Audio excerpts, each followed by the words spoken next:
Walaupun pada masa kini sudah banyak juga pemikir-pemikir yang katanya diberi label progresif, modern, feminis, sensitif dan seterusnya pada kalangan ulama dan agama. Sehingga kalau saya akan mengatakan, tapi ini pendapat saya pribadi bahwa bagaimana kita menyikapi agama dalam konteks bias gender itu akan dikembalikan kepada pemahaman kita masing-masing pada esensi dari keberagamaan kita sendiri. Nanti ada Pak Nuryamin di besok Pak Nuryamin adalah dosen dari UIN, sehingga mungkin beliau bisa memberikan jawaban yang jauh lebih nyaman gitu ya, yang menenteramkan hati dalam konteks agama.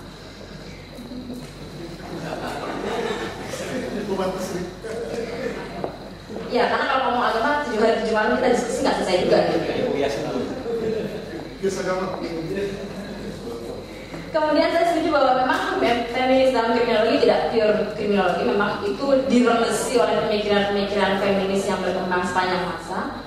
Kemudian bahwa kita memang tidak bisa mengaplikasikan apa yang dari luar 100%, itu saya juga setuju. Kalau bagaimana kita menyikapi bias gender ini dan upaya-upaya yang sudah ada, misalnya Renata, saya secara pribadi akan mengatakan bahwa seberapa jauh kepedulian lembaga-lembaga peradilan pidana itu terhadap bias gender sangat dipengaruhi oleh siapa yang pada masa itu berkuasa. Jadi contohnya kalau misalnya Renata di satu Kapolsek itu bagus kerjanya, kinerjanya bagus, itu akan tergantung dari kepala polseknya siapa. Karena begitu kepala polseknya pindah, maka kemudian kinerjanya merosot. Jadi begitu juga dengan lapas.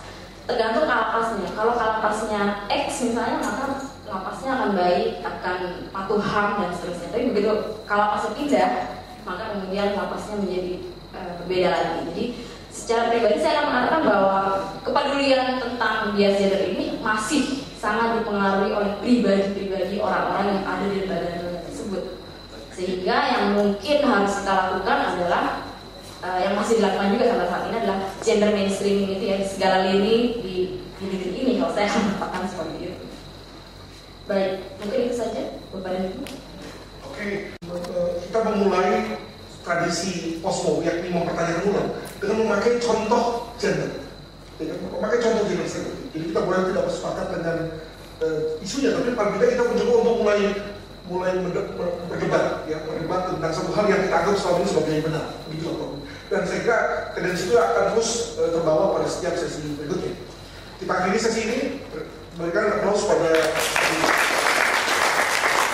Baik, kita akan break sampai jam 1 rumah makan sebelah bagi yang mau soma dari sebelah sana. Dan juga jangan lupa bahwa di sepanjang koridor ini, Bapak Ibu sekalian, itu ada poster-poster yang dipasang oleh mahasiswa kami yang sedang mempersiapkan skripsi tesis. Dia sudah memasang kertas putih dan juga spidol. Kami mohon Anda untuk memberikan komentar, ya, masukan misalnya colek atau apalah begitu ya, tentu akan menjadi satu hal yang berguna bagi mereka. Sekarang kita punya makan siang. Terima kasih.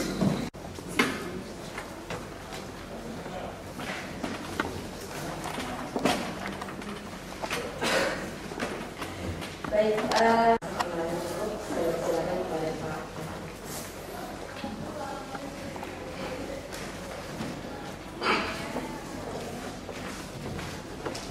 selamat siang, saudara-saudara sekalian.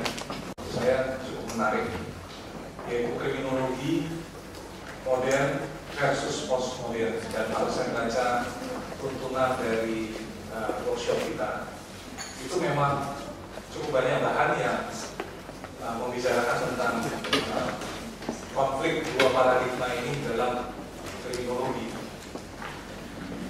Nah, lalu saya bertanya-tanya dari aspek mana saya diharapkan masuk ke sini.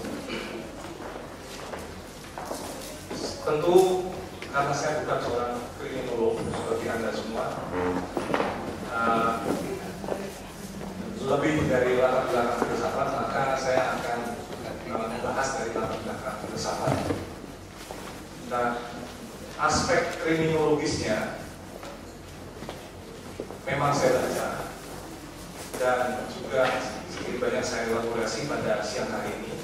Tapi nanti mungkin baik ketika diskusi sedikit banyak kita bisa berinteraksi masalah itu supaya lebih konkret apa yang dihadapi oleh Anda semua dalam kriminologi. Saudara-saudara, kalau dari aspek konseptual, sebetulnya kriminologi itu adalah suatu ilmu modern yang boleh dikatakan menggeser metafisika tentang yang jahat. Kita tahu dari tradisi-tradisi agama dunia, tapi juga agama-agama yang lebih sederhana, itu yang jahat bukan suatu data empiris. Yang jahat itu bagian dari sesuatu yang bersifat metafisis, sesuatu yang melampaui dunia ini, sesuatu yang misterius. Nah, kriminologi mencoba menggeser metafisika itu menjadi fakta tentang kriminalitas yang lalu dikaitkan dengan subjek tertentu yaitu manusia. Nah, dalam kriminalitas yang jahat itu tidak lagi dihadapi sebagai suatu misteri, melainkan ditangani sebagai suatu problem. Terkenal suatu distingsi yang diberikan oleh Gabriel Marcel, perbedaan antara misteri dan problem. Misteri semakin didekati tidak selesai, dia semakin membuka kesulitan dan kerumitan di dalam dirinya. Misteri selalu transendental terhadap orang yang mendekatinya, hanya sedikit menyingkap, banyak menyembunyikan. Tetapi problem itu bisa dipecahkan. Problem, katakan, merupakan materialisasi dari misteri sehingga bisa diobjektifikasi, katakan demikian. Nah, crime, kata itu juga merupakan suatu penyederhanaan dari evil. Karena evil lebih transendental, crime lebih factual. Nah, ada utopia tertentu yang bekerja di balik kriminologi, yaitu adalah kontrol atas perilaku masyarakat sebetulnya. Nah, William Morrison dalam buku yang sempat diberikan kepada saya itu menulis kurang-kurangnya ada tiga tahap perkembangan dalam kriminologi, yaitu klasik, positivis, dan kemudian postmodern. Kalau kita lihat, sebenarnya kriminologi klasik itu juga berkembang pada awal-awal modernitas, dan kriminologi positivis itu sebenarnya puncak dari modernitas itu sendiri. Nanti akan kita lihat. Oleh karena itu sebenarnya baik klasik maupun positivis itu masuk dalam kriminologi modern, karena tidak ada kriminologi abad pertengahan gitu ya. Memang ada film seperti The Name of the Rose, itu juga film postmodern sebetulnya yang mencoba membuat kekacauan ruang dan waktu, katakan demikian, di mana penyelidik dari abad pertengahan bersikap sebagai seorang detektif dari zaman kontemporer, tapi memakai jubah abad pertengahan gitu ya. Nah, itu detektif dan sebagainya itu bagian dari modern sebetulnya, tapi abad pertengahan tidak ada hal-hal semacam itu. Kalaupun ada, tidak menjadi satu disiplin. Nah, asumsi dari kriminologi adalah kejahatan itu harus ditangani sebagai masalah dunia sini. Maka tidak dijelaskan secara demonologis. Merampok, penganiaya, pemerkosa, pencuri, perusak, ya, itu mengatakan pengaruh dari iblis atau setan atau roh-roh jahat atau kuasa-kuasa kegelapan semacam itu yang membuat mereka bersikap semacam itu. Nah, perilaku mereka murni dilihat sebagai hasil dari dorongan-dorongan empiris di dalam tubuh, naluri, faktor-faktor sosial, faktor-faktor struktural dari masyarakat. Maka kedua, kejahatan itu juga bukan karena kejahatan dalam dosa, maka lalu butuh rahmat untuk mengatasinya, melainkan terkait dengan struktur sosial, dengan naluri alamiah, dengan tatanan politis. Kejahatan adalah patologi yang dapat diatasi. Jadi seperti penyakit. Nah, bersamaan dengan asumsi kriminologi semacam ini, juga ada suatu pandangan lain yang muncul, dan ini boleh dikatakan berkembang bersamaan, yaitu jiwa. Dalam konsep yang lebih tua mengenai jiwa, misalnya pada Aristoteles, dalam agama-agama dunia, jiwa itu juga dijelaskan sebagai suatu substansi metafisis, sesuatu entitas yang ada di luar tubuh kita, sehingga kalau kita mati, jiwa itu tetap ada hidup. Nah, berarti dia adalah realitas tersendiri. Dengan masuk ke dalam alam pikir modern, jiwa itu juga tidak lagi dihadapi sebagai suatu substansi metafisis semacam itu yang tidak bisa diukur, melainkan nama saja untuk kompleksitas empiris yang terukur dari emosi, perilaku, dan tindakan. Nah, oleh karena itu, kalau kita melihat dalam psikologi modern yang lebih eksperimental, tidak lagi dipakai konsep jiwa, seperti misalnya pada psikoanalisis masih dipakai, William Wundt masih memakai, tetapi psikologi eksperimental sudah lebih cenderung memakai kata emosi, perilaku, tindakan, lalu itu yang bisa diobservasi semua. Nah, lebih dari itu, kriminologi itu mengandaikan adanya subjek, pelaku, kesadaran, suatu oknum yang mempunyai tanggung jawab, katakan demikian. Dan oknum ini atau subjek ini itu konsisten memiliki lokalitas tertentu, yaitu pada tubuhnya. Nah, jadi kalau ada kejahatan misalnya, lalu pelakunya itu tidak bisa diidentifikasi, dalam kriminologi selalu dicari satu bukti. Nah, bukti terakhir yang masih bisa diperoleh yaitu adalah tubuh. Misalnya korban, tubuhnya ada, atau itu bukan sesuatu yang hilang gitu saja. Jadi harus ada jenazah. Lalu kalau dia pelaku, itu masih bisa diidentifikasi bahwa dia itu sosok tertentu. Nah, jadi boleh dikatakan asumsi dari kriminologi yaitu bahwa subjek itu diteritorialisasi, jadi ditempatkan dalam tubuh. Nah, ini nanti kita akan masuk kepada satu kesulitan ketika kita membahas kriminologi dalam era postmodern, karena dalam era postmodern itu konsep subjek itu dideteritorialisasi, jadi dicabut dari tubuh lalu disebar entah kemana, sehingga terjadi desentralisasi subjek itu. Nah, ini nanti bisa kita lihat. Jadi apa yang terjadi di dalam kriminologi modern yang membedakan diri dari praktek-praktek abad pertengahan yang mencoba untuk mendeteksi siapa pelaku kejahatan dan sebagainya. Kalau kita lihat di dalam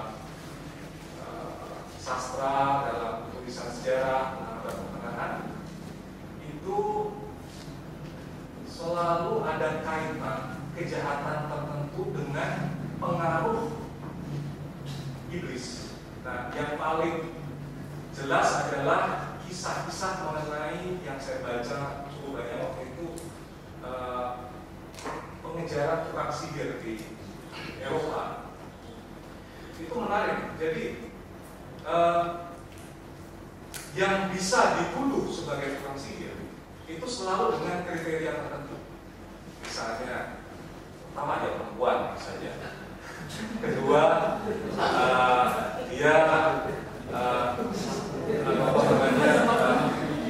mempunyai ramuan-ramuan tertentu. Kemudian perilakunya ketika beribadah itu sangat spesifik dan agak merupakan devian dari perilaku umum. Misalnya ketika menerima sakramen, misalnya ini tradisi Katolik di sana, itu caranya lain. Lalu juga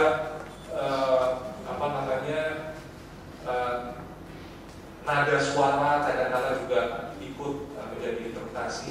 Dan yang menarik adalah mereka yang dibakar itu selalu dikaitkan dengan kekuasaan kejahatan, kekuasaan kegelapan, bukan perilaku jahat empiris dia melakukan sesuatu.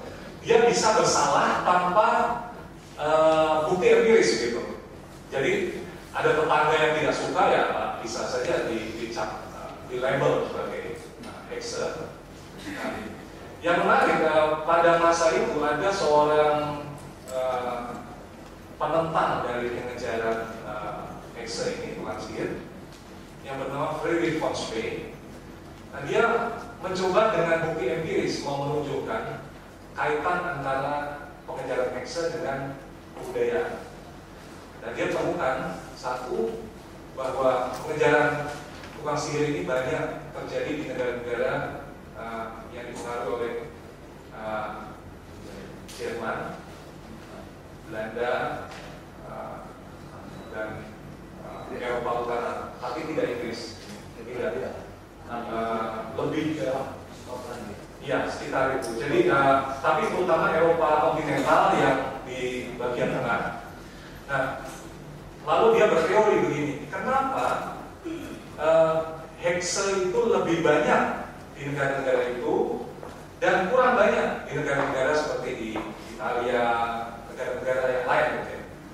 Lalu dia menghubungkan dengan kesenjangan sosial, dan dia katakan sebetulnya hexe itu muncul karena kesenjangan sosial. Berarti hexe bukan ansih hexe, melainkan itu diproduksi dan direproduksi oleh masyarakat sendiri. Masyarakat menghendaki ada hexe, gitu. Maka dari itu muncul. Nah, itu gambaran tentang situasi di abad pertengahan mirip seperti pengejaran dukun santet pada masa yang lalu di negara kita. Kalau itu beralih dalam penelitian yang lebih kriminologis, maka terjadi, singkat kata, desakralisasi, profanisasi, sekularisasi, demitologisasi, demistifikasi, objektifikasi, materialisasi atau reduksi atas apa yang disebut yang jahat. Nah, saudara-saudara, yang jahat itu adalah topik pembahasan di dalam cabang yang sangat kuat di dalam filsafat yang disebut theodicea. Misalnya orang bertanya, kalau Tuhan itu maha kuasa, kenapa ada neraka? Kalau Tuhan itu maha baik, kenapa ada neraka? Kenapa ada penderitaan semacam itu? Nah, cabang tua di dalam filsafat itu juga membahas kejahatan sebagai suatu misteri. Maka dari itu, dengan munculnya kriminologi, sebenarnya theodicea yang klasik itu juga mengalami krisis. Karena tidak perlu lagi sekarang menjawab pertanyaan-pertanyaan itu, kriminologi akan memberikan jawabannya, yaitu bahwa crime itu bisa dideteksi sebagai data yang disebabkan oleh faktor-faktor empiris. Nah, ini ada satu kutipan dari Morrison yang saya ingin kita melihatnya mengenai kriminologi klasik. Classical criminology aided the construction of early modernity, laying out of the structure for legitimating the legislative drive and the use of crime as a central conception of management linked with the growing centralism political power of the nation state. Criminology then became part of the positive project, the great enterprise of creating knowledge capable of legitimating organized bureaucratic modernity. It developed various positive strategies ranging from consensual functionalism to critical functionalism. Jadi kalau kita analisa kutipan tadi, kriminologi mempunyai fungsi yaitu berperan untuk melegitimasikan sistem undang-undang dalam negara modern. Dengan mengidentifikasi pelanggaran hukum, itu memperkuat juga eksistensi hukum itu sendiri.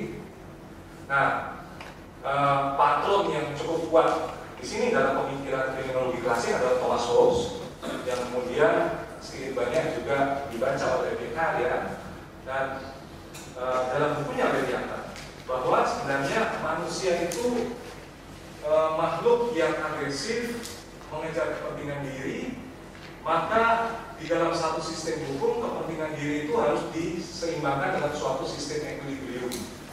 Nah, dengan cara demikian, kalau ada perilaku menyimpang, itu harus disosialisasikan atau didisiplinisasikan dengan cara sanksi. Berarti identifikasi sesuatu hal sebagai crime atau apa yang disebut kriminalisasi begitu, itu berfungsi juga untuk mengokohkan suatu stabilitas tatanan hukum itu sendiri. Nah, crime itu merupakan dalam hal ini adalah konsep administratif untuk meneguhkan sentralisme negara nasional. Lalu juga menjadi bagian reproduksi sistem hukum positif itu sendiri. Nah, salah satu kekuatan progresif untuk akumulasi pengetahuan modern juga kriminologi. Dalam buku yang cukup termasyhur dari buku Disiplin dan Panis, di situ ditunjukkan bahwa proses pengawasan terhadap penjara dengan mengamati struktur penjara yang melingkar dan pengawas ada di tengah-tengah melihat seluruhnya, itu disebut dengan konsep yang diberikan Pak Optikon. Metode pengawasan penjara itu sebenarnya merupakan miniatur dari administrasi negara itu sendiri. Jadi administrasi negara itu juga berfungsi untuk mengawasi perilaku masyarakat dan mengusahakan supaya tidak ada penyimpangan. Nah, devian dalam masyarakat punya kriminal itu kemudian dimasukkan bukan hanya ke penjara, tapi juga diasingkan dalam satu pulau, lalu diselidiki secara statistik, secara psikologis, dan seterusnya. Dari situ lalu berkembang ilmu sosial. Jadi sebetulnya kriminologi itu juga menyumbang banyak untuk pertumbuhan ilmu sosial, karena penyelidikan tentang perilaku menyimpang itu juga sangat berperan untuk memberi informasi kepada psikologi misalnya. Nah, saudara-saudara, kalau kita lihat gambar yang berikut ini,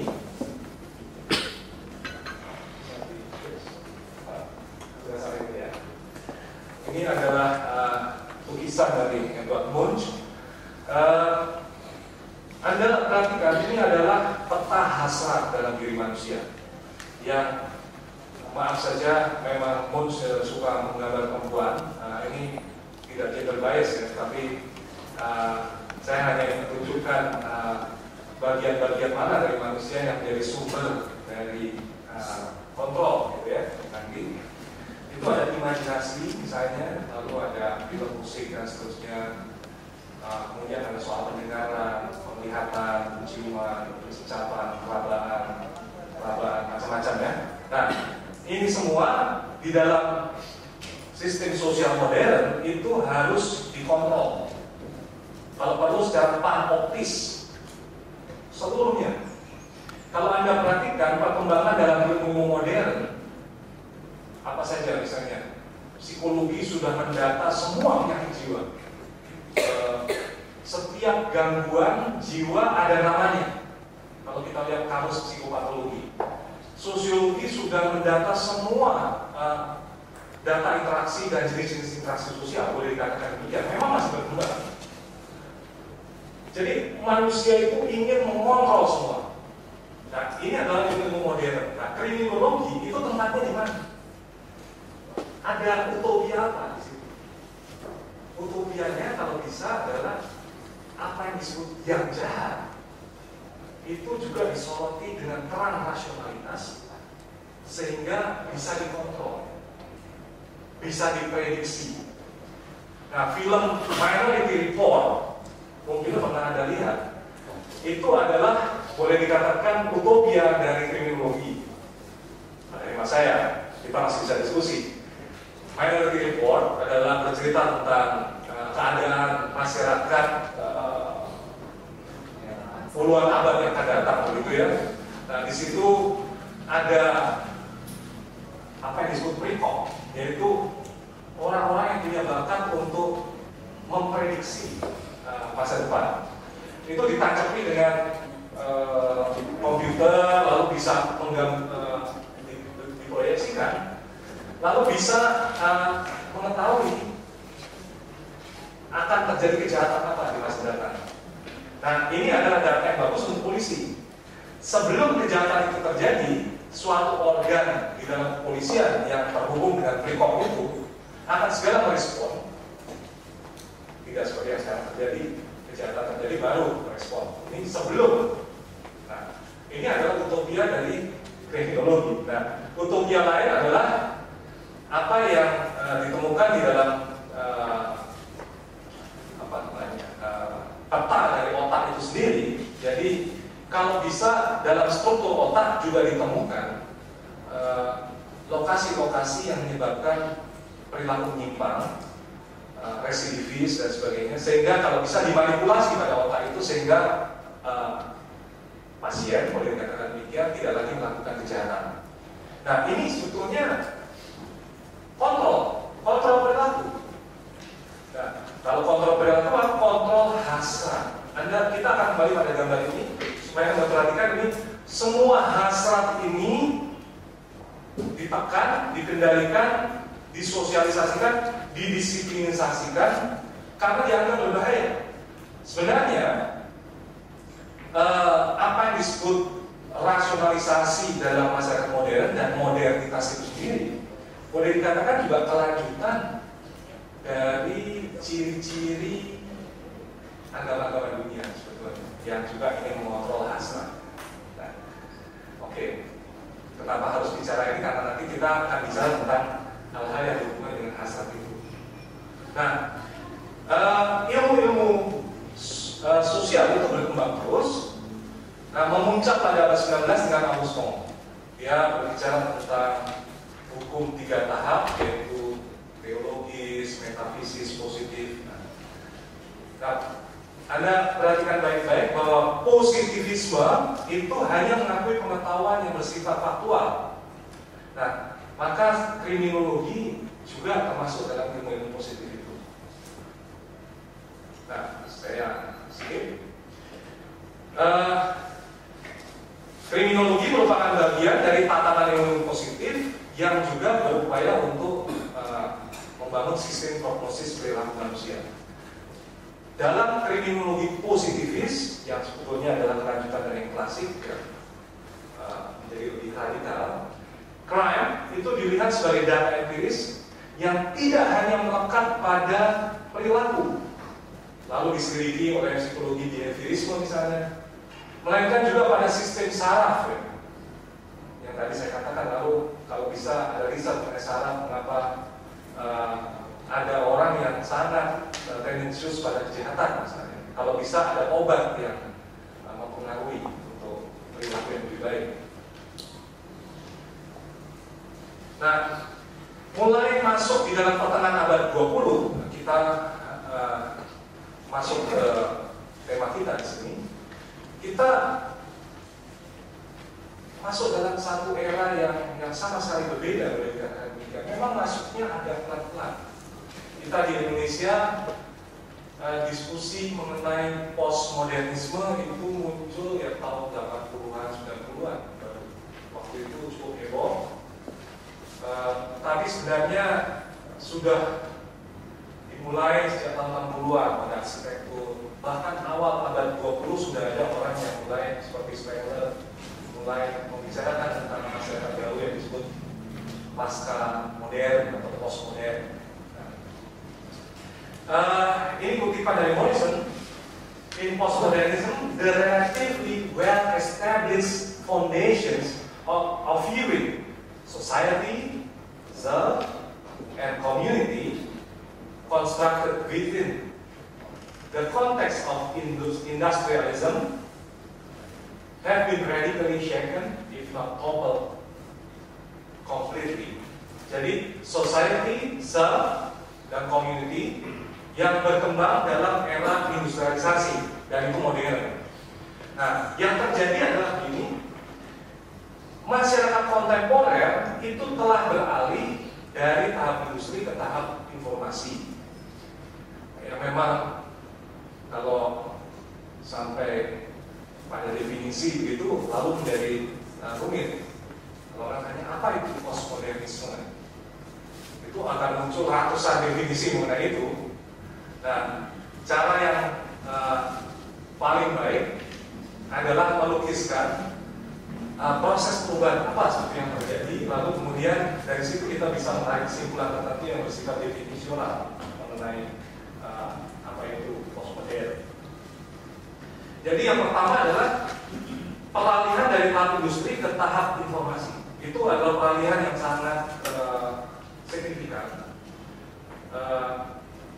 Karena mengubah banyak perilaku orang.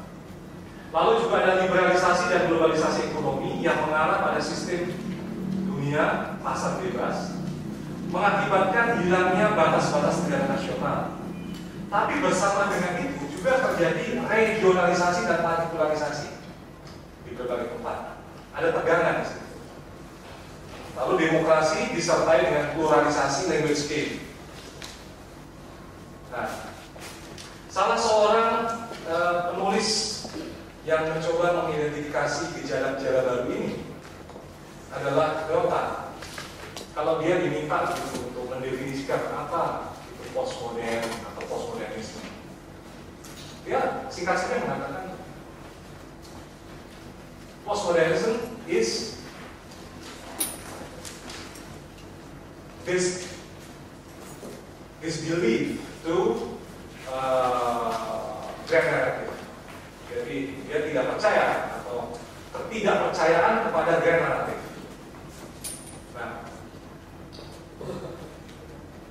jadi cerita-cerita besar yang menjadi skema dari seluruh masyarakat, seolah-olah seluruh dunia ini bergerak ke situ.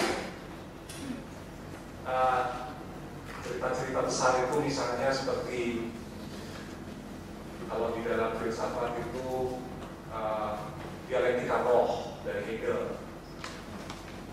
Dia menulis buku sebanyak ini dari awal dia cerita bisa tentang agama suku, kemudian agama-agama dunia, dan agama-agama dunia itu berkembang dari misalnya Buddhisme, lalu Hinduisme, kemudian Islam, Katolik, Protestan, gitu ya. Nah, kemudian itu evolusi agama-agama. Tapi pada agama Protestan itu yang paling tinggi tahapnya karena itu yang paling rohani. Sedangkan Katolik kurang rohani karena masih ada unsur-unsur gambar, unsur-unsur santa dan sebagainya. Islam masih kurang rohani karena masih ada unsur massa, pemimpin yang kuat, perang dan sebagainya gitu. Hindu banyak gambar lagi, semacam itu. Jadi semakin rohani sebuah agama, semakin lepas dari konteks gambar-gambar itu, semakin tinggi perkembangan, itu semakin yang dituju dalam evolusi. Nah kemudian agama itu sendiri harus diatasi lagi ke dalam filsafat, karena agama itu masih lebih konkret daripada filsafat yang lebih abstrak. Nah, Anda perhatikan cerita itu. cerita itu juga sebetulnya sebuah gaya naratif, mau mengarah ke sana. Nah, kita di Indonesia juga punya gaya naratif ya, seperti Pancasila, pembangunan nasional, teori Rostow. Itu semua memobilisasi semua orang untuk masuk ke dalam satu skema besar. Nah, dewasa ini juga terjadi perlambatan ruang dan waktu akibat teknologi informasi, sehingga apa yang terjadi di sebuah desa langsung bisa diketahui secara global. Ada kultur gambar, simulasi yang mengaburkan batas-batas, dan yang menarik lagi, bangkitnya yang heterogen. Menurut Bataille, misalnya kaum ekstremis, preman, pelacur, teroris itu dulu ditekan sebagai unsur-unsur heterogen, mau dihomogenisasi oleh sistem negara hukum. Dan dewasa ini mereka muncul ke permukaan, melegitimasikan diri, dan seolah-olah masyarakat juga merasa harus mentolerir hal-hal semacam itu. Nah, ini bisa dipindah gambarnya. Sekedar untuk memperlihatkan di dalam arsitektur penciriannya adalah sebagai berikut. Kita lihat one international style, utopian, idealist, deterministic form, functional, zeitgeist, holistic, dan seterusnya. Postmodern, Anda lihat di sini, double coding style. Jadi kita tidak lagi bicara misalnya ini arsitektur modern atau tradisional. Tradisional dan modern sekaligus ada di satu tempat, di satu gaya. Lalu semiotic form, tradition and choice, artis, elitis, piecemeal, terpenggal-penggal, fragmentaris, dan arsitek sebagai aktivis.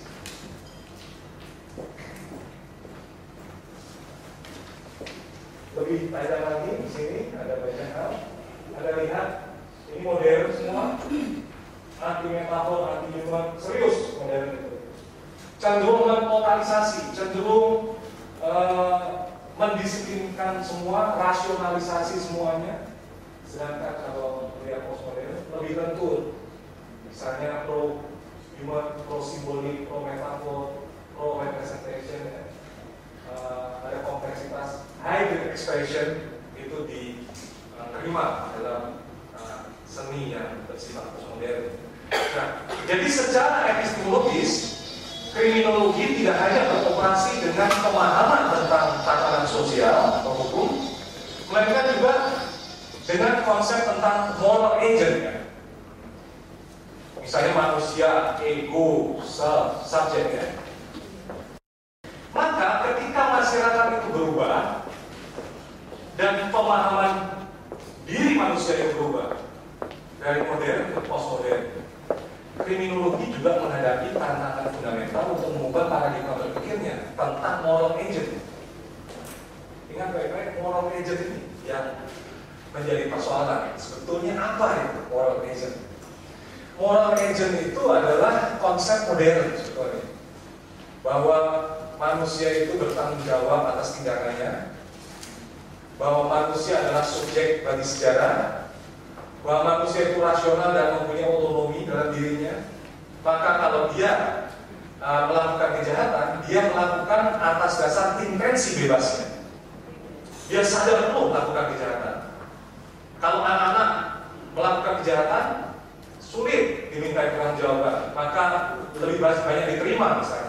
Tapi orang dewasa, waras, melakukan sesuatu yang disebut kejahatan bisa dihukum. Nah, ini konsep moral agent. Saudara-saudara, konsep ini sekarang menjadi problematis. Nah, kalau menjadi problematis, kriminologi apakah masih bisa eksis? Kita lihat. Milovanovic itu memberikan satu teks yang semoga juga ada di dalam kumpulan ini, yang sangat menarik untuk menggambarkan paradigma yang berkonflik itu, apalagi kalau itu menyangkut moral agent. Moral agent menyangkut misalnya pandangan tentang subjektivitas, peran sosial, kausalitas, pengetahuan, ruang dan waktu, diskursus, perubahan sosial, struktur sosial. Ada yang berubah di sini. Nah, ini perubahannya. Dalam modernisme, bagaimana pandangan tentang masyarakat? Masyarakat itu adalah suatu sistem homeostatik. Jadi harus seimbang semua, selaras, serasi, seimbang, ya. Tidak ada konflik. Kalau ada konflik adalah suatu gangguan. Nah, teori yang cukup kuat menandai masyarakat modern adalah Parsons, teori sistem dari Parsons. Karena dalam teori Parsons ini, crime itu adalah system disturbance, jadi gangguan pada sistem. Nah, kalau gangguan itu diambil, sistem bekerja lagi, kan? Tetapi dalam paradigma postmodern, stabilitas tidak lagi dianut. Yang dianut adalah justru instabilitas. Perubahan itu non-linear, ada ironi. Nah, postmodernisme itu bekerja tidak dengan fisika Newton. Kalau Anda lihat fisika Newton itu jelas, ada hukum gravitasi, simetris, equilibrium hubungannya. Tapi bekerja dengan mekanika kuantum, teori chaos, teori fraktal, dan juga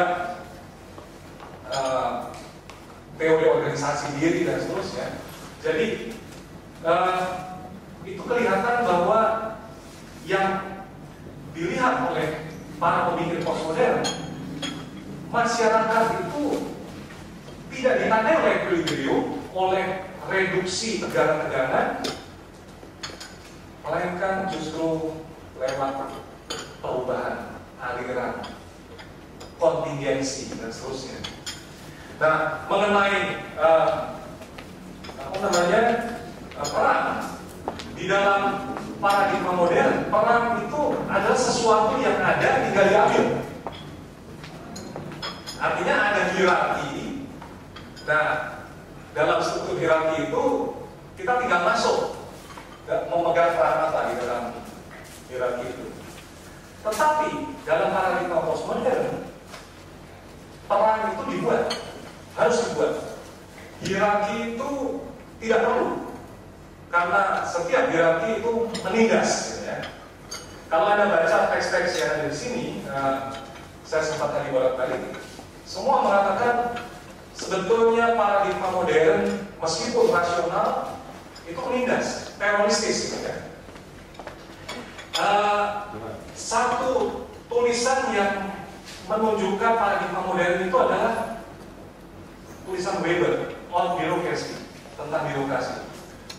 Sebetulnya birokrasi adalah interaksi sosial yang disusun dengan paradigma fisika Newton, sehingga ada mekanisme equilibrium di sana. Itu semua ditinggalkan dalam paradigma postmodern.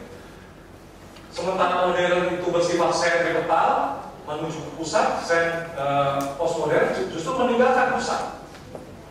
Kalau bisa membuat pusat-pusat baru, polisentrisme, lalu batas-batas tidak disekat secara masif, tidak transparan dan tidak tembus, justru tembus. Batas-batas itu mengalami kontaminasi, kerancuan oleh dikatakan demikian. Jadi dia menyebutnya difference. Lalu juga kalau modernisme itu lebih mengutamakan me dalam pengertian Joseph Mill. Me itu berarti apa yang dilihat orang lain mengenai diriku, lalu aku membanggakan diriku sendiri. Aku menjadi semacam substansi dari diriku. Kalau postmodernisme, the primacy of I, berarti aku sebagai aktor yang lebih bertindak. Anda lihat di sini pandangan mengenai apa itu subjek. Ya. Modernisme jelas kalau ditanya apa itu subjek, individu. Apa itu individu? Ya juga individu. Individu itu universal. Seperti kalau Anda menyadari sesuatu, itu kesadaran yang Anda miliki, itu juga kesadaran yang saya miliki. Ada kesadaran universal yang membuat kita bisa saling mengerti, katakan demikian. Kalau postmodernisme mengatakan polyfocal, the center subject, pathos, unconsciousness, productive desire. Jadi modernisme itu mengira bahwa apa-apa yang kita pikirkan secara mendasar, kalau kita menukik dalam kesadaran kita sampai kepada palung yang paling dalam, kita temukan apa di sana? Kesadaran universal yang kira-kira juga akan dipikirkan oleh semua makhluk rasional. Orang Amazon akan berpikir sama. Seperti kalau mempelajari matematika, itu matematika bisa dimengerti oleh orang Amazon kalau dia belajar ya. Lalu orang Jawa juga bisa, Iran bisa, universal. Ya, tapi postmodern bilang tidak. Banyak suara dari subjektivitas. Subjektivitas juga bukan hanya rasional, tapi pathos. Itu perasaan, bahkan hasrat. Dan hasrat itu tidak harus dilokalisir pada tubuhnya. Boleh dikatakan milik, seperti mobil. Itu juga, atau perusahaan punya hasrat. Ya. Oke, saya skip. Anda bisa lihat ini semua. Oke. Ini semua pencirian yang berbeda. Nah, sekarang tantangannya. Kriminologi modern mendukung kekuasaan dan mengontrol, mengorganisir masyarakat, tapi postmodernisme memproblematisasi segala tatanan. Lalu di mana peran kriminologi? Ini tantangan. Sulit dijawab. Tatanan antinomi biner seperti norma, devian, sinting, waras, kriminal, pada baik-baik dirancukan, dikontaminasikan. Orang jadi bingung sekarang. Ini orang sinting atau seniman? Bingung. Ini politikus, ini artis atau politikus? Sudah kabur. Ini polisi atau preman? Sudah kabur. Ini memang kita hidup dalam situasi diverong semacam itu, jadi dikontaminasi. Padahal kriminologi beroperasi dengan antinomi biner. Jahat adalah jahat, baik adalah baik. Nah, punya hak untuk Anda. Lalu kriminologi modern didasarkan pada gaya naratif, pembangunan nasional, demokrasi, HAM, dan seterusnya. Lalu, dan kalau dasarnya hilang, apa dasarnya? Morrison menjawab saat ini tanpa dasar. Cukup dengan ketepatan prosedural saja. Oh, dasarnya prosedur. Prosedur mana? Pilih sendiri. Ini gawat sekali.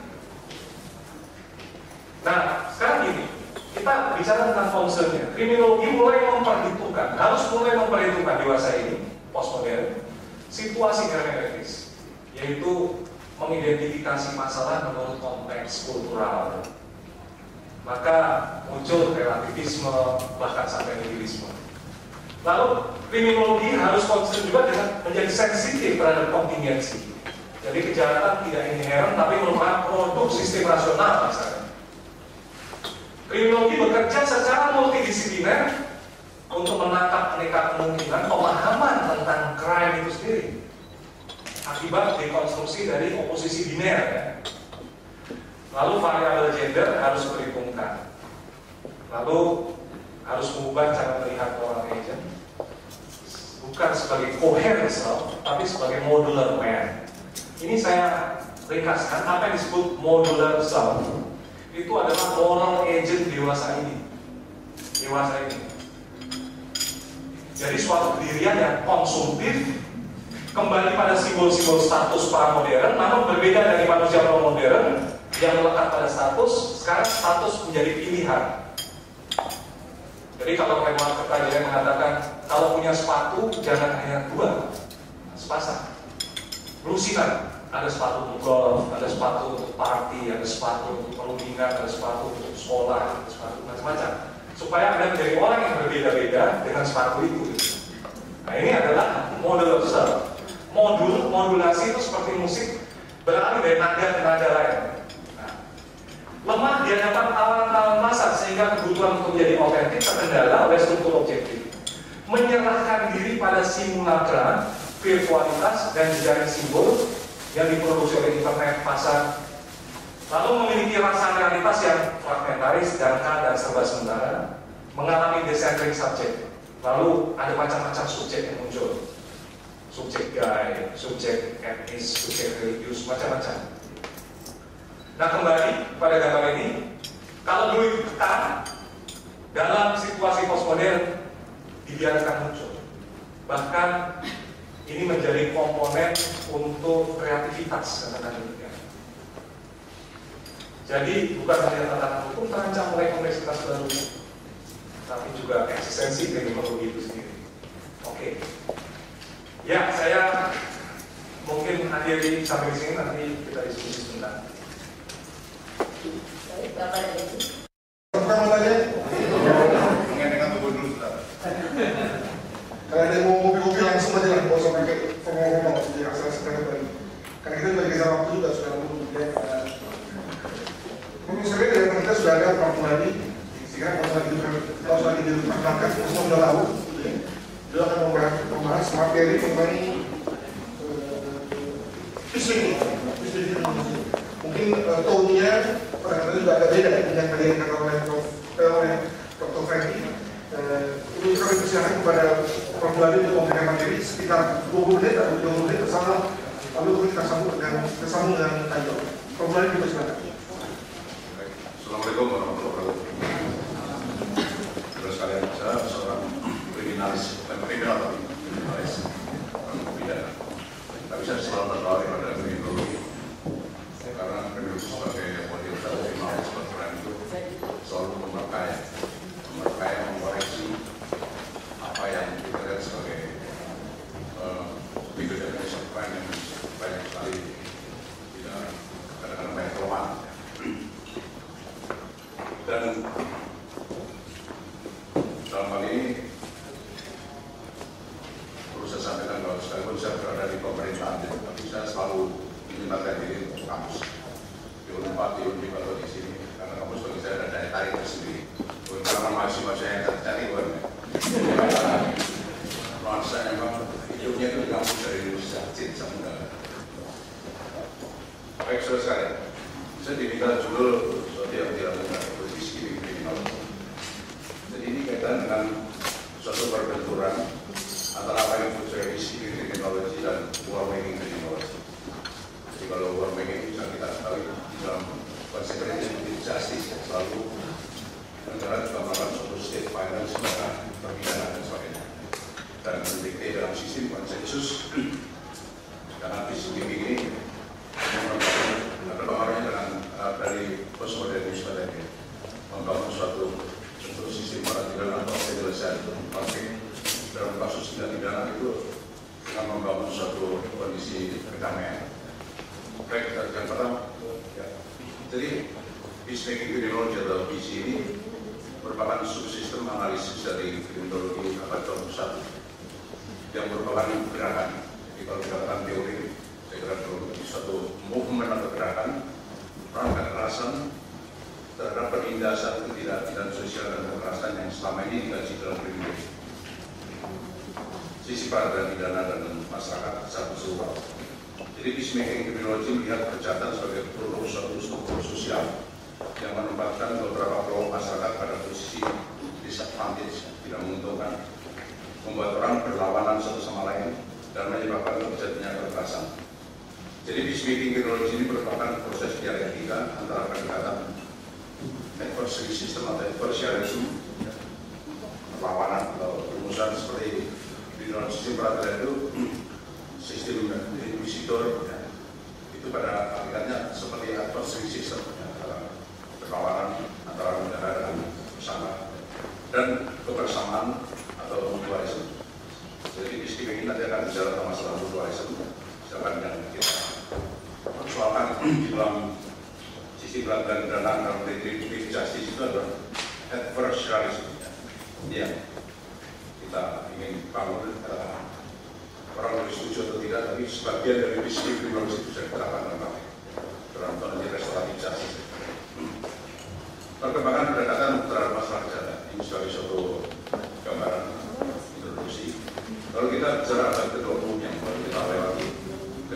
COVID sebagai penyakit atau musuh yang harus diperangi masyarakat.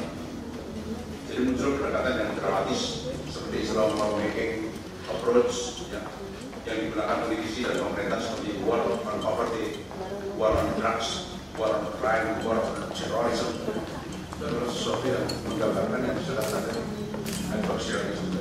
Jadi ada suatu dramatisasi terhadap masalah kesehatan ini sebagai disease of the enemy of society. Sedangkan abad ke-21 terjadi perubahan fundamental dalam masyarakat terhadap hakikat kejahatan yang mengganggu keamanan. Prinsip disconnected seperti masa lalu, disconnected satu sama lain yang dapat dikontrol seolah dieliminasi, ditangani atau dilepaskan dari masyarakat. Teori-teori prinsip yang kita kenal seperti perbedaan antara pilihan individual dan kesempatan, perkembangan biologis dan kepribadian individual, social survival, dan adaptasi sampai dengan konflik politik dan resistensi. Hanya teori anomi dan teori kriminologi kritis yang melihat kejahatan terkait pada budaya dan struktur masyarakat. Jadi pendekatan disconnected ini bergeser ke arah increasing connection atau interconnection among humans. Bahkan tidak hanya lokal, nasional, tapi juga global tentang globalisasi. Dan bersifat interdisipliner dan komprehensif, terjadi alternatif pemikiran untuk menggunakan pendekatan peacemaking daripada harm creating atau war making yang kita kenal sampai saat ini. Bagaimana merubah struktur masyarakat yang dulu dengan kekerasan di mana negara sudah terlibat untuk menjadi suatu gerakan menciptakan penyelesaian konflik. Ada basis kultural yang terjadi di Indonesia bahwa tidak pidana atau delik itu dilihat sebagai sebuah event paper storm atau gangguan terhadap keseimbangan hukum adat, dan sanksi itu pada akhirnya harus menyelesaikan konflik solution, bukan meng-create konflik baru. Jadi salah satu saya katakan bahwa ada yang namanya basis kultural untuk berkembang di dalam hubungan Indonesia. Ada upacara-upacara adat dan sebagainya kalau bisa tidak ada di beberapa daerah. Selanjutnya ada 6 perubahan fundamental menuju ke arah interkoneksi dan interdependensi yang tadi merupakan suatu tren abad 21. Satu adalah globalisasi, nanti kita lihat satu-satu. 2, revolusi komunikasi, khususnya internet. 3, privatisasi, individualisasi. 4, penyebaran penyakit secara global. 5, perubahan persepsi tentang konflik dan keamanan nasional, dan internasionalisasi terorisme. Jadi beberapa determinan fenomena yang mendorong untuk berpikir secara virtualis. Sekarang kita lihat yang pertama, globalisasi.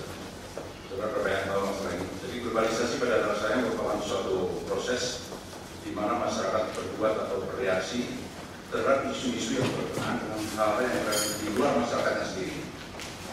Jadi beyond society, baik yang bersifat material atau kultural, yang berpengaruh di dunia seperti isu lingkungan hidup atau global warming atau pollution, peranan multinational corporation dan non-state actors dan sebagainya.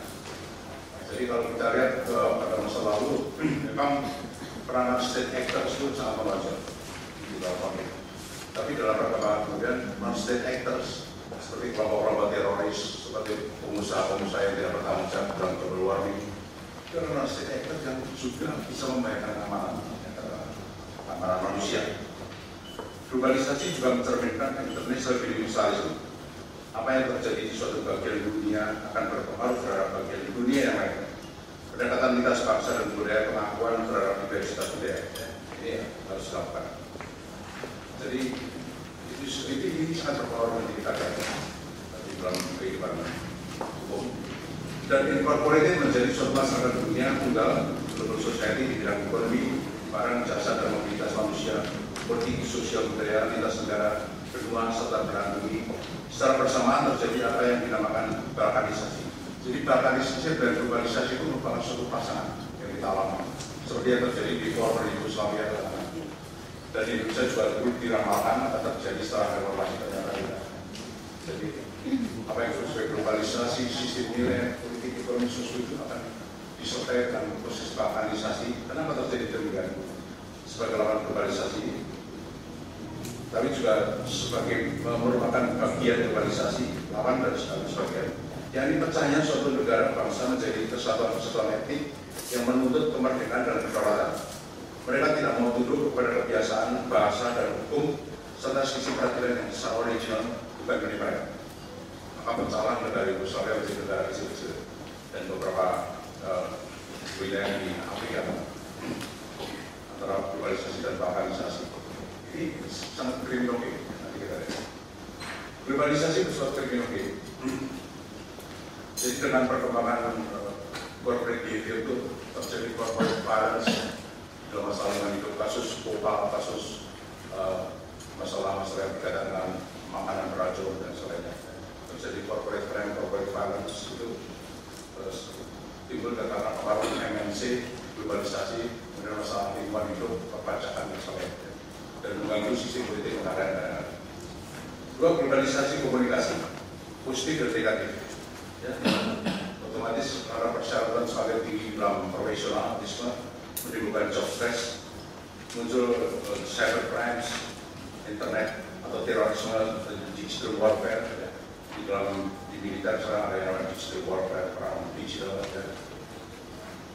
Tapi ada yang berpendapat bahwa Indonesia itu mengenai masalah IT ini baru menikmati ribanya. Ya. Ribanya sih menikmati masalah pornografi, masalahnya yang setiap hari saudara akses. Sampai pada penggunaan ini sebagai suatu sarana untuk yang penting.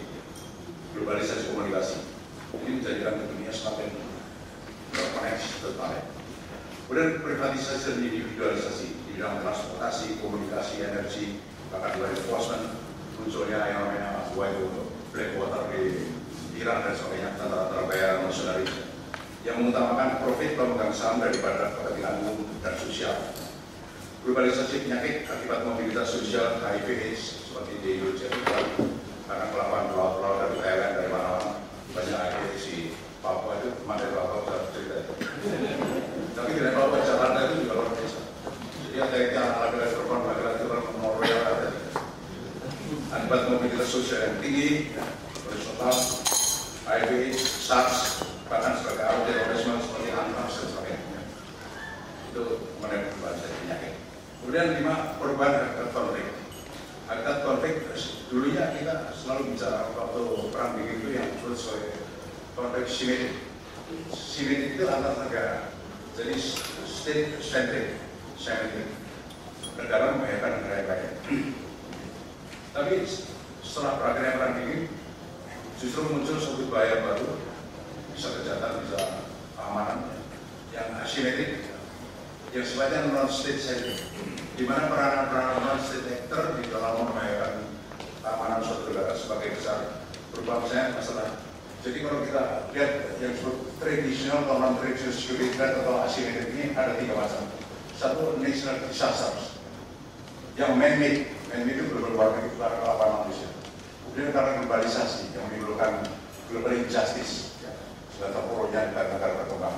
Yang ketiga adalah yang sosial politik, terorisme, separatisme, dan yang transnasional karena terorisme.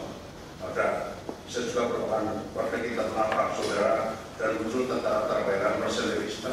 Tentara bayaran banyak bermain daripada negara memelihara tentara sendiri, membayar tentara bayaran internal Prancis, regionasi yang bekerja atas dasar profit dan konflik bersenjata. Lalu mereka bahagia sekali akan konflik bersenjata seperti negara-negara di sekitar kita di Solomon dan sebagainya, ada konflik yang dikirim tentara bayaran. Dan tidak mungkin diharapkan tentara bayaran itu akan melindungi kepentingan politik, ekonomi, militer, dan budaya masyarakat. Jadi sekarang ini yang kita hadapi justru hybrid security threat, baik yang simetrik maupun asimetrik, tapi yang asimetrik sama konsul. 6, terorisme global yang dibantu oleh perkembangan alat komunikasi, transportasi, energi, imigrasi, bahkan sistem demokrasi yang terbuka dan teknologi modern atas dasar interkoneksi global. Ini yang terjadi yang sangat berbahaya bagi umat manusia. Tapi dengan targetnya juga kepala negara, maka tidak hanya bersifat simetrik tapi juga asimetrik. Ada hybrid model di dalam masalah terorisme dan apa yang dilakukan adalah yang namanya random attack, sangat berbahaya. Kemudian yang kedua yang akan terkait dengan persoalan pendekatan peacemaking teknologi ini juga postmodernisme yang sudah dibahas oleh apa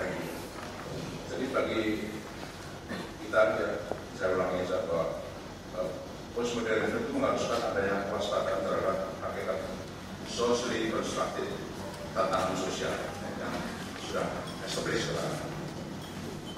norma dan nilai daripada norma nilai dan menolak berbagai kemungkinan kesepakatan terhadap apa yang dinamakan sebagai objective reality.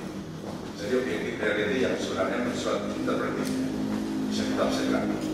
Karena siapa yang bikin objective reality itu adalah karena nanti kita lihat proses modernisasi, hyper scientification dan sebagainya.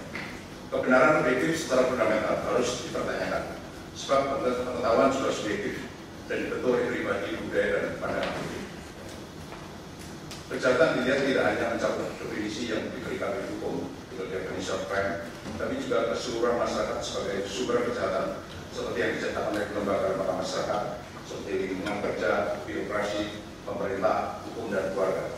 Jadi tidak bisa bicara kejahatan dalam satu sisi, tapi kita harus melakukan pendekatan mutualisme di dalam masalah membahas persoalan crime dan inovasi.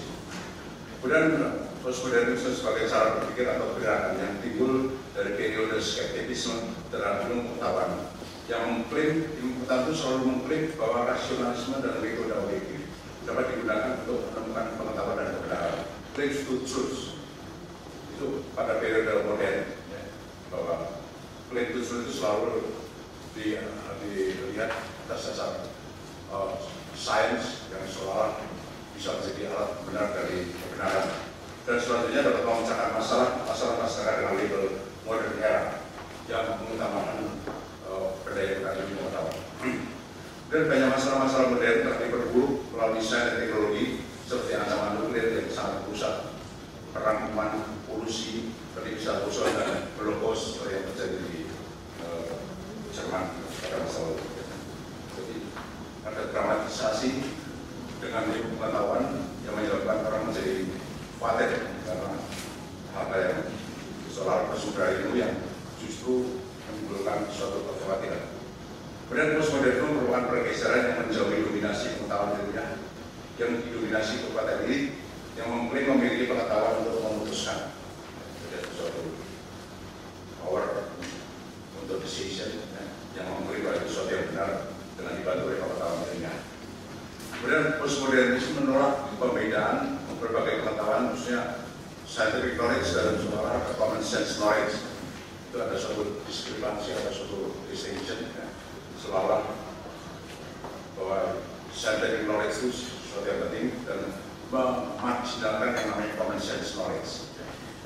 Kemudian postmodern itu diterapkan dalam kriminologi melalui versi yang disepakati sebagai constitutive criminology, yang merupakan pendekatan holistik tentang kejahatan, penjahat, dan sistem peradilan yang tujuannya adalah membantu membangun pengurangan dampak kejahatan dalam masyarakat dan pengendaliannya tak dapat dipisahkan dari totalitas konteks struktur dan budaya yang memproduksinya. Jadi yang disebut sebagai constitutive criminology itu suatu hal yang inherent muncul bersama apa yang disebut sebagai postmodernisme. Ini saya belum setuju dengan seperti kata mereka tadi. Kita tidak setuju, tapi ini sebagai suatu gerakan ada hal yang positif dan ada yang negatif ya, tentang masalah apa yang saya katakan postmodernisme. Tapi sebagai suatu gerakan seperti ini dilakukan oleh critical studies ya, itu kita melihatnya sebagai suatu koreksi terhadap hukum pidana bagi saya dan harus perhatian. Ada yang benar, ada yang mungkin tidak tepat, tapi penting sekali untuk melihat sebagai bagian dari suatu sistem demokrasi. Kemudian 9, constitutive criminology mengawali teorinya dengan mendefinisikan kembali kejahatan. Kejahatan sebagai harm resulting from human investing energy ya, dalam suatu situasi yang penuh dengan ketidakadilan. Penjahat eksesif investment power to dominate others ya, dan korban merupakan suatu recovering subject without damage with humanity. Dalam kompleksitas hubungan sosial dalam kerangka kausalitas dan dialektis seperti antar hubungan dan produksi bersama, dan bukan sekedar konsep tunggalan atau sebab yang jamak yang kita kenal dengan teori-teori yang linear dan deterministik. Jadi ini tidak bisa seperti ini lagi, tapi harus dalam bentuk dialektik, diskursus dan sebagainya. Jadi kita akan unsur sabar ini yang sudah itu diperlukan. Kemudian postmodernisme meningkatkan kemungkinan bagi mereka yang tidak memiliki kekuasaan atau powerless untuk terlibat dalam dialog yang esensial dan menolak monolog powerful to the powerless. Jadi ini yang ditolak oleh postmodernisme dengan hyper-scientification itu seolah-olah terjadi monolog dari suatu sisi one side very powerful to the powerless. Jadi dengan postmodernisme itu diharapkan bahwa orang-orang yang tidak memiliki kekuasaan bisa terlibat untuk memecahkan masalah-masalah di dunia ini atau memecahkan. Yang mengingatkan kepada pendapat bahwa pada akhir abad ke-20, saya minum dulu. Ini orientasi seminar kalau tadi ada seminar Pancasila atau ya? Bicara Pancasila atau ya? Malah saya pusing. Abad 20 telah terjadi apa yang dinamakan the collapse of the pillar of emancipation to the pillar of regulation. Jadi kalau kita bicara modernisme itu ada superioritas regulasi terhadap emansipasi. Jadi postmodernisme itu sebenarnya pembahasan agar emansipasi itu kembali ada suatu keseimbangan dengan regulasi yang diterapkan secara konsensus dari atas. Jangan emansipasi, artinya kesetaraan ini perlu dibangun. Jadi abad ke-20 modernisasi itu adalah kolapsnya atau runtuhnya pilar atau ini yang dari emansipasi akibat dari proses regulasi. Yang keduanya seharusnya dalam keseimbangan dinamis. Santos mengatakan sebagai paradigmatic transition. Jadi dua-duanya antara emansipasi dan regulasi itu ada suatu balance. Tapi di era modern justru regulasi ini yang menonjol dan emansipasi dimarginalkan. Santos menyebutkan sebagai hyper-scientification yang mengakibatkan terjadinya the disembedding of the social system. Embedding itu artinya terpatri, kalau disembedding itu artinya melepaskan dari kaitan dari social system. Karena hyper-scientification seolah-olah yang berputar itu adalah sesuatu yang paling benar.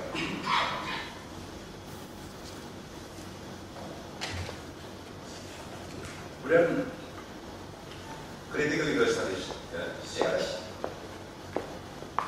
mewakili postmodernisme di bidang itu. Legal materials should completely determine the outcome of legal disputes. Bahwa legal material itu apakah itu statuta atau case yang katakan itu tidak semuanya bisa dikatakan mewakili atau menentukan hasil dari perselisihan di bidang legal dispute. Law is politics. Jadi hukum itu tidak sebagai politik, ya. Critical studies itu untuk political decision.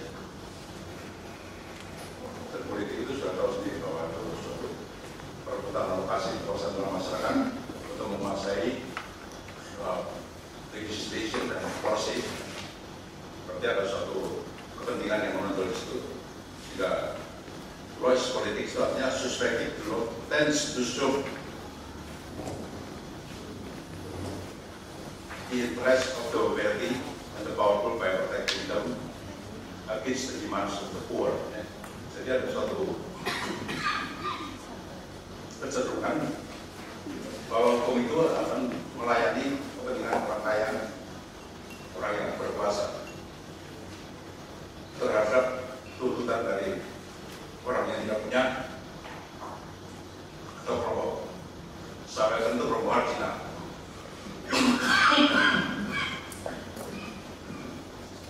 Dan legal materi itu selalu mengandung kontradiktori, penuh dengan kelemahan. Saya dari segi hukum pidana sering bicara masalah overcriminalization, kriminalisasi berlebihan yang menimbulkan tirani di bidang itu. Jadi critical studies itu sangat concern terhadap persoalan-persoalan seperti itu. Dampak postmodernisme dan konstitusi teori. Dampaknya adalah dengan berkembangnya postmodernisme dan konstitusi teori, ada keharusan untuk mendesain kembali sistem peradilan pidana atas dasar interkoneksi manusia dan masyarakat yang bersifat pendekatan holistik terhadap persoalan kejahatan, menghubungkan kejahatan, penjahat korban, masyarakat, dan struktur di luar masyarakat, anggota keseluruhan. Terhadap saya mau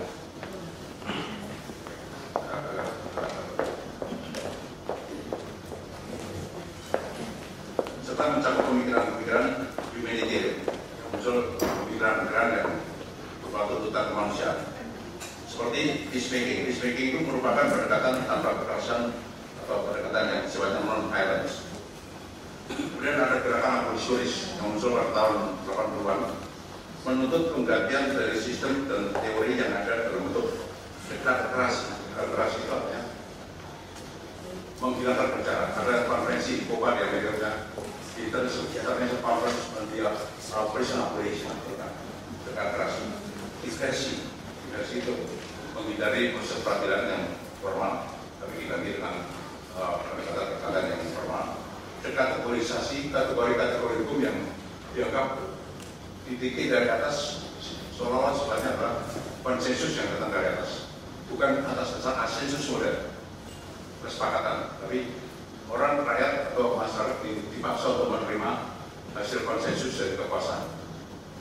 Dan sebagai dekategorisasi, delegalisasi, definisi hukum yang tidak adil, dan deprofesionalisasi.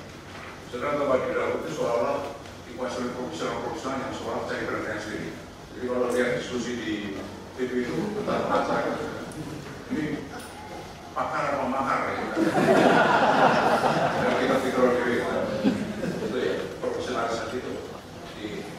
Karena profesional itu harus ada expertise, ada social responsibility dan corporateness. Tapi ini justru oleh pandangan-pandangan postmodern dilihat sebagai suatu yang sering jacket, artinya yang mengikat masyarakat secara tidak adil.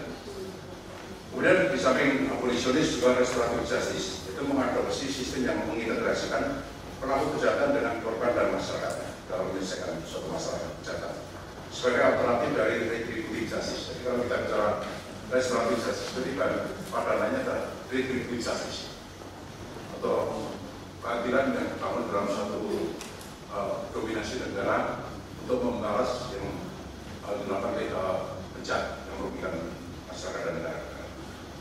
Jadi retributive justice yang menunjukkan peran negara yang dianggap mampu untuk menghadapi masalah-masalah yang berkembang seolah terkait dengan globalisasi karena mengakui kompleksitas yang lebih luas dan saling keterkaitan masyarakat global ini yang postmodern. Jadi kritik itu lebih banyak suatu pemikiran humanitarian yang dimana peacemaking, abolitionism dan apa yang disebut oleh tadi restoratif justice sebagai suatu salah praktik atau produk dari pengaruh terhadap sistem peradilan pidana. Dan itu sudah diterapkan. Kecuali yang abolisionis saya kira itu suatu pemikiran yang sangat ekstrim ya, karena menghapuskan sistem sama sekali. Sedangkan peacemaking itu saya kira kata non-violent banyak dilakukan dan juga terutama di restoratif justice itu sudah diterapkan. Dan di Indonesia juga mau diatur masalahnya, terutama untuk tidak dana yang tidak terlalu baik.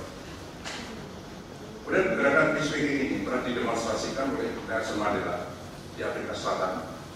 Jadi Mandela yang dikerangkeng selama 25 tahun, tapi keluar dia tidak membalas, tapi justru mengembangkan Truth and Reconciliation Commission yang di Indonesia dibentuk KKR, tapi akhirnya dibatalkan oleh Mahkamah Konstitusi karena Mahkamah Konstitusinya tidak tahu apa yang namanya KKR. Jadi awal dicabut karena yang ditentukan bahwa pasal tapi dicabut semuanya, sehingga alternatif untuk menyelesaikan perkara berat jadi satu ke pengadilan HAM berat, yang satu ke KKR dan KKR hilang. Ini speaking Mandela luar biasa yang membangun Afrika Selatan ini. Dan sebenarnya dari segi agama hal ini sudah banyak dikemanakan, misalnya oleh Yesus Kristus, Mahatma Gandhi, Martin Luther King, dan Mandela telah mencapai tujuannya tanpa melibatkan aparat berhukum. Hal ini bukan hal baru karena sudah diajarkan dalam agama Buddha, Kristen, Buddhis, Islam, Tao dan agama federasi Amerika seperti Indian Empire dan sebagainya. Jadi perspektif di sini terjadi suatu pergeseran perspektif. Perspektif making war on crime digantikan dengan pemikiran berupa perspektif making peace on crime. Jadi making war on crime menjadi making peace on crime. Seperti kejahatan, sanksi pidana, seperti pidana mati dan penjara itu suatu kekerasan, dan dianggap sebagai kekerasan state violence, bahkan apa yang terjadi state violence. Jadi dianggap suatu oleh reskrim kriminologi itu pada suatu yang jangan, apa tidak ada salah lain yang ditujukan untuk menimbulkan kerugian kerusakan yang dibutuhkan adalah deeskalasi mengurangi kekerasan dengan menampilkan bentuk-bentuk konsiliasi, mediasi, dan penyelesaian sengketa atau alternative dispute resolution yang sesuai dengan kehidupan demokrasi. Kemudian tema sentralisme ini, satu, keterhubungan satu sama lain, dan dengan lingkungan yang membutuhkan untuk merekonsiliasi antara diskoneksi dengan koneksi. Dua, peduli satu sama lain dalam cara melaksanakan tujuan utama yang melakukan koreksi dalam proses pidana. Tiga, kesadaran untuk mengembangkan perdamaian dengan mengakui keterhubungan atau oneness suatu kesatuan, rasa penderitaan bersama dan menjauhi pembalasan di dalam penyelesaian konflik antara pelaku dan jahat. Kemudian mengajukan norma kekerasan dalam sisi peradilan dan isu keadilan sosial dipadukan dengan dalam sisi peradilan. Itu tema sentral dari visi ini. Kemudian 6, setiap pemangku kepentingan terkait dengan kejahatan seperti korban, keluarganya, dan pelaku tetangga sehingga harus dilibatkan dalam penyelesaian masalah dan tidak membatasi sisi peradilan hanya kepada pelaku dan negara seperti yang terjadi sekarang ini. Korban itu sudah mulai diperhatikan tapi masih jauh, dan seolah-olah yang dominan itu adalah antara pelaku dan negara, tidak melibatkan lingkungannya, tetangganya, keluarga, masyarakat di dalam menyelesaikan konflik. Padahal saya katakan tadi di dalam ada basis kultural yang kuat itu konflik closing itu adalah penyelesaian konflik di dalam menyelesaikan kejahatan yang dianggap sebagai event behavior atau gangguan dalam keseimbangan. 7, melibatkan pelaku dalam penyelesaian kasusnya yang dilibatkan. 8, korban, pelaku dan anggota masyarakat memahami secara penuh proses sistem peradilan di mana mereka berpartisipasi dan membatasi penggunaan jargon teknis dan pendekatan-pendekatan yang idealistik. Jadi dikatakan bahwa sistem peradilan pidana itu hanya bisa memasukkan orang kerja, tapi tidak menyelesaikan konflik. Padahal salah satu tujuan pidana itu adalah penyelesaian konflik antara pelaku, korban, pelaku masyarakat, pelaku negara. Jadi sistem peradilan itu menciptakan konflik baru. Saya akan tidak puas, ada ini, ada itu, dan menimbulkan rasa dendam, mungkin pembalasan pribadi dan sebagainya. Jadi justru SPK ini menyelesaikan konflik secara tuntas sehingga tidak perlu terjadi adanya hal yang tidak diinginkan dengan munculnya konflik baru. Jika jargon teknis dan pendekatan itu dianggap sesuatu yang sangat kemungkinan bisa menimbulkan faktor-faktor periode. Semua partisipan dalam sisi peradilan pidana harus diperlakukan dengan rasa hormat dan dengan mata asas diakui, ada respect dan integriti. Keadilan restoratif sebelumnya merupakan victim-centered response to crime that allows the victim, the offender, their families, and representative of the community to address the harm caused by the crime decision about winners and losers melalui adversarial system. Jadi kalau kita bicara sistem yang retributif atau sistem adversarial, itu selalu ada winners dan losers. Jadi dengan keadilan restoratif itu justru victim centered response to crime, melibatkan korban kejahatan dan juga lingkungannya, dan semua itu digantikan dengan suatu fasilitas dialog antara semua pihak yang dipengaruhi kejahatan. Semua yang dapat kejahatan seperti pelaku, korban, keluarganya, lingkungannya, masyarakatnya, dan sebagainya dilibatkan di dalam menyelesaikan masalah kejahatan sehingga konflik betul-betul terjadi secara tuntas. Keadilan restoratif ini adalah sebuah healing, memperbaiki luka, mengobati luka, rather than hurting, melukai, learning, dan juga community participation dan community respectful dialogue, forgiveness, responsibility, apology, dan making amends. Jadi ini saya kira sangat kontradiktif antara keadilan restoratif dan keadilan retributif atau yang disebut sebagai pendekatan permusuhan, yang disebut adversarial system. Kita pernah ada banyak teori di Kawalusum antara crime control model dan juga proses model. Jadi crime control model itu menggambarkan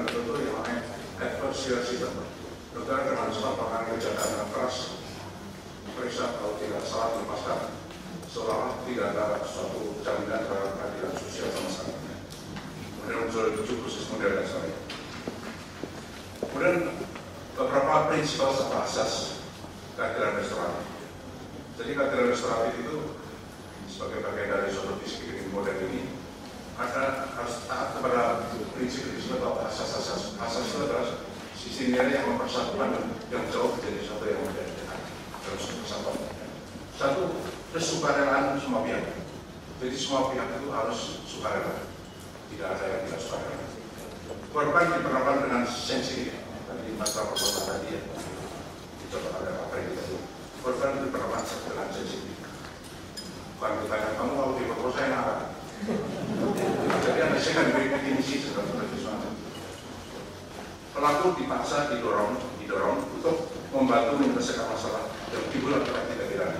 Jadi harus ada kesadaran juga kalau dalam KKR itu dia harus mengaku salah dan sebagainya, minta maaf dan sebagainya.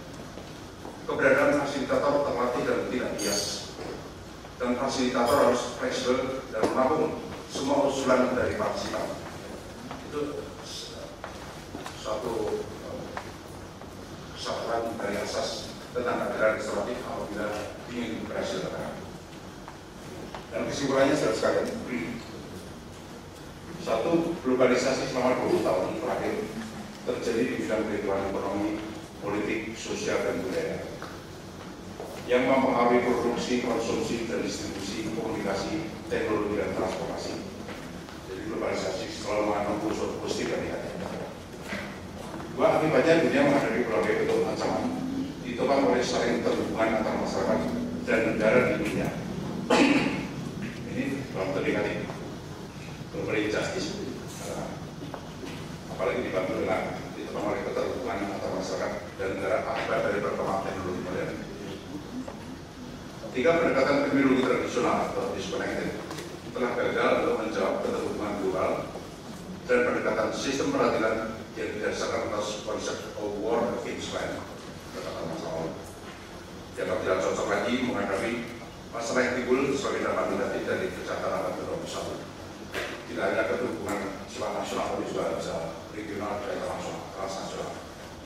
Empat, pendekatan baru dijajaki seperti postmodernisme dan teori konstitutif, peacemaking, kriminologi, dan restoratif justice, abolisionisme juga, yang menggambarkan bahwa kriminologi membutuhkan pendekatan holistik dan integratif yang membawa pelaku kejahatan, korban, dan masyarakat saling bekerja sama. Ada reciprocal approach to peacekeeping, jadi saling menghargai untuk menyelesaikan masalah bersama.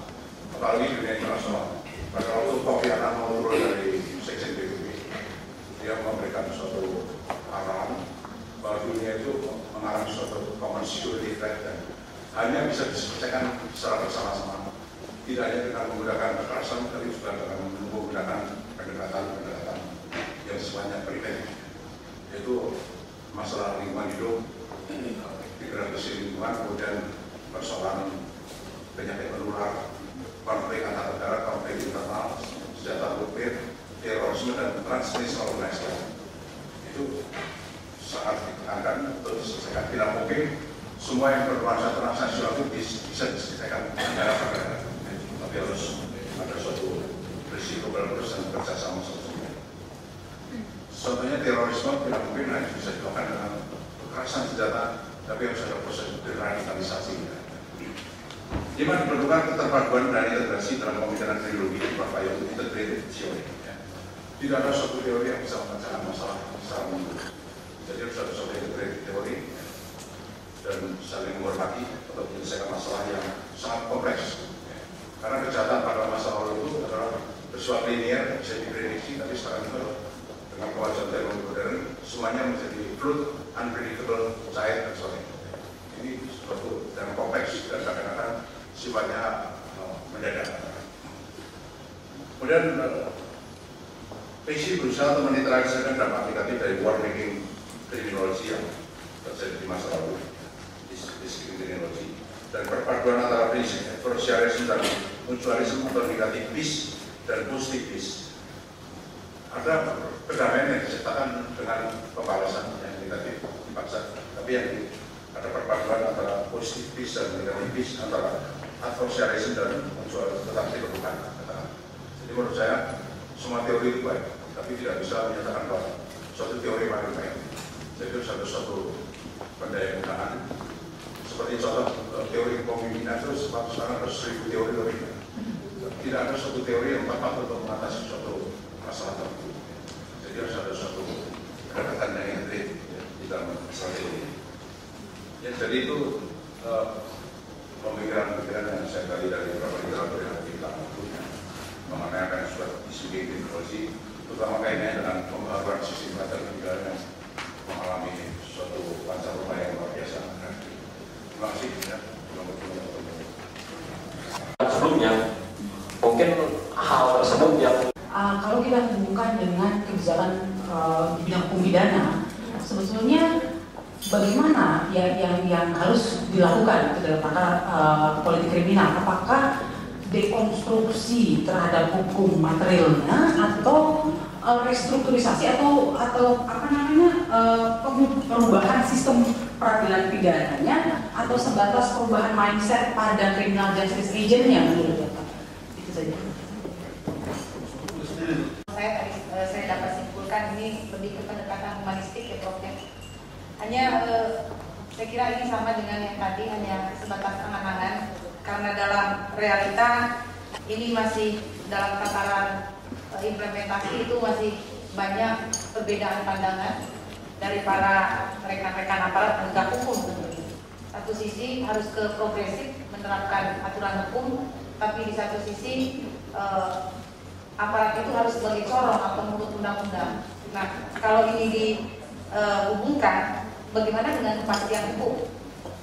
Yang pertama, yang keduanya, dewasa ini atau akhir-akhir ini kita sering lihat bahwa sistem peradilan itu lebih cenderung ke arah penekanan publik, opini publik, ya. Nah, ini juga sama dengan proses kepastian hukum. Nah, saya ingin pendapat Prof seperti ini bagaimana? Terima kasih. Dalam sistem peradilan pidana itu sepertinya ingin mengcombine dua sistem yang boleh dikatakan kontradiktif. Tapi saya ragu apa mungkin dijalankan dengan dua hal yang berbeda dalam satu format. Itu karena selama ini kalau memadukan dua hal yang berbeda dalam satu format, tentu di sini dibutuhkan kebijakan hukum yang bagaimana yang harus menangani persoalan-persoalan yang berbeda ini satu. Tentu dibutuhkan kebijakan yang bisa memadukan dua hal yang berbeda. Di sini kompetensinya siapa yang harus memadukan ini? Kalau memadukan hal yang berbeda, terima kasih. Kriminologi isming ini memang sulit sekali saya katakan bahwa ini suatu movement, bukan suatu gerakan seperti gerakan abolisionis dan sebagainya, restoratif justice. Itu gerakan-gerakan yang baru dicoba sana sini katakan, yang belum tentu setiap negara mau menerapkan. Tapi paling tidak ini suatu reaksi terhadap keadilan retributif yang diciptakan oleh sistem peradilan pidana saat ini, yang mendominasi katakanlah negara hakim dan sebagainya dengan undang-undang yang dibuat negara yang belum tentu adil sebagai suatu produk politik, kemudian mengadili seorang, menyatakan salah masuk penjara atau tidak, sama sekali tidak melibatkan korban hanya didengar, dan juga masyarakat tidak pernah didengar mengenai sebagai saksi atau sebagai katakanlah yang terlibat di dalam penyelesaian ini. Dan itu disebut sesuatu sistem konsensus yang diharapkan oleh pendekatan visi ini, sistem asensus modern. Jadi antara korban dan pelaku itu menyelesaikan dan negara itu memberikan fasilitator. Tapi harus didasarkan pada suatu peraturan undang-undang kalau di Indonesia. Tanpa peraturan undang-undangan, polisi melakukan suatu langkah seperti itu pasti salah. Jadi harus ada suatu landasan hukum untuk bisa melakukan restoratif justice. Saya dengar dari Menteri Undang ini sedang dibicarakan untuk dengan syarat-syarat tertentu untuk tindak pidana tertentu bisa dilakukan yang namanya peacemaking atau yang restoratif justice. Jadi persoalannya memang masalah terutama kaitannya tentu dengan korban. Ya. Jadi kalau kita memperlakukan narapidana atau pelaku tindak pidana dengan sangat baik, ya, pasti akan menimbulkan reaksi masyarakat, khususnya masyarakat korban kejahatan. Maka itu salah satu prinsip tadi ya, harus ada kesukarelaan antara semua yang terlibat, termasuk korban, keluarganya dan sebagainya. Ini tidak mungkin tidak. Visi ini harus terjadi atas dasar voluntary antara pihak-pihak yang terlibat. Ya. Tapi memang istilah war on crime dan sebagainya itu sangat dramatis. Ya. Jadi di suatu masyarakat, maka itu ada pendekatan sistem peradilan pidana namanya sistem kekeluargaan, family model. Family model seperti yang diterapkan di Belanda itu banyak sekali alternatif sanksi alternatif yang pada prinsipnya ingin membebaskan orang dari karakterisasi penjara. Alternatif sanksi itu alternatif itu imprisonment, tapi dengan tujuannya sama. Ini yang berkembang di Belanda dan beberapa di Belgia dan sebagainya. Termasuk community service order, pidana kerja sosial, kemudian pidana yang dilakukan pada masa libur bisa dicicil dan sebagainya, denda dan sebagainya. Itu adalah suatu hal yang ingin menghapuskan pesan bahwa seolah-olah negara itu tidak bersalah di dalam kejahatan, padahal kejahatan itu adalah suatu produk sosial.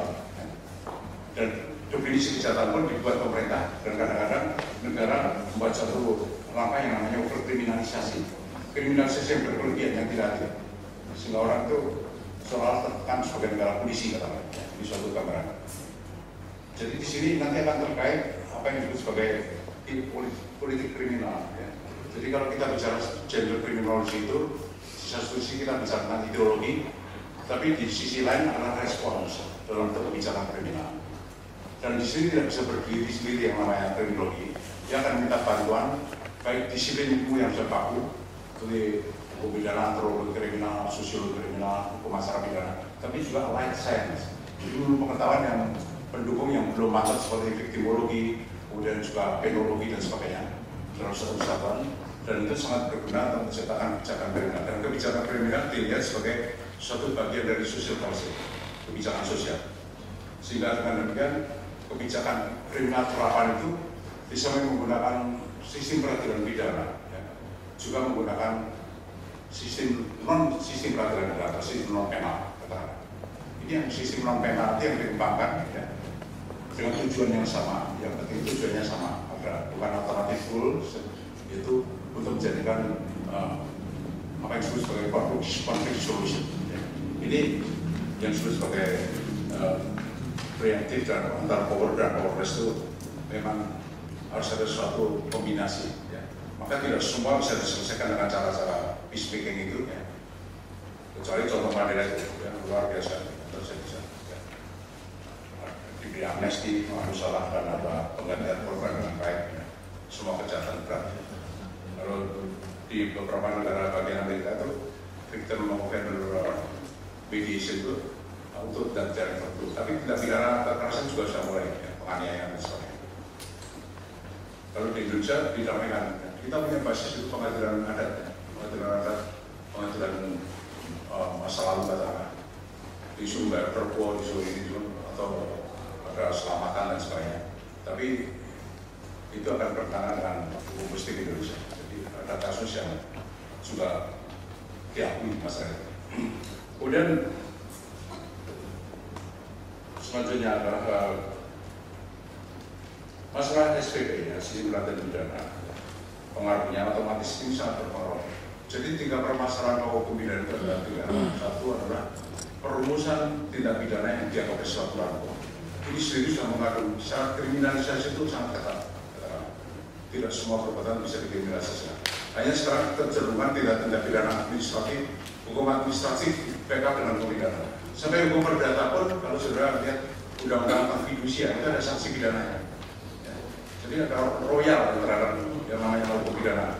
Padahal itu sesuatu yang baik. Terlalu banyak hukum pidana yang diatur itu menimbulkan bahwa negara itu tidak sehat. Suatu tirani hukum pidana. Jadi mestinya dengan pengaruh peacekeeping criminology ini, ya, itu harus lebih hati-hati di dalam melakukan proses kriminalisasi. Tidak sesuatu efek karena perspektif jangka panjang. Kemudian yang kedua adalah dalam menentukan pertanggungjawaban pidana. Ini juga harus betul-betul hati-hati, dan selanjutnya adalah menetapkan sanksi. Sanksi itu bisa pidana, bisa tindakan, bisa sifatnya alternatif sanction, dan saya katakan alternatif pidana kemerdekaan, dan jangan sampai menjatuhkan pidana misalnya di bawah 1 tahun itu tidak boleh dijatuhkan pidana penjara, tapi harus alternatif sanction, pidana denda atau pidana pengawasan dan juga CSO dan sebagainya. Itu pasti pengaruhnya terhadap SPP besar, dan sekarang sudah terjadi. Pengaruhnya sudah terjadi. Gerakan abolisionis di Belanda itu juga sudah mempengaruhi, berpengaruh. Dan di Indonesia banyak sekali remisi-remisi yang dilakukan. Ya, Menteri Kehakiman sekarang remisi dilakukan di samping menghindarkan pidana penjara jangka pendek, short prison sentence di dalam untuk mengurangi populasi narapidana, terutama populasi penjara. Satu kemarin ke situ.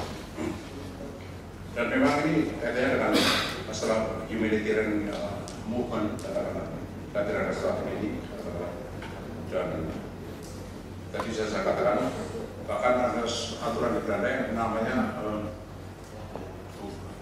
suspended prosecution.